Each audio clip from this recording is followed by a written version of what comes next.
Tila naging multo na lang ang 20,000 piso ni KMJS gabi ng lagim star Miguel Tan Felix nang mag-South American trip para sa kanyang kaarawan.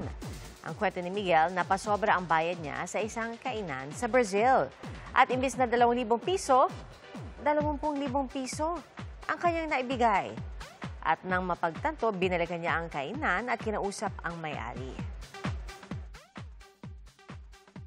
Ang nabigay ko, 20 bills ng 100, dapat 10 lang. Binalikan ko, Tito Boy. Araw-araw ako nandun sa restaurant na yon, kausap ko yung owner, nire-review namin yung CCTV. Kaso walang pruweba, walang malinaw na footage na nagbigay ako ng 20 bills. So, sabi ko, birthday ko naman, regalo ko na lang sa kanya. Mga kapuso, maging una sa saksi. Mag-subscribe sa GMA Integrated News sa YouTube para sa iba't ibang balita.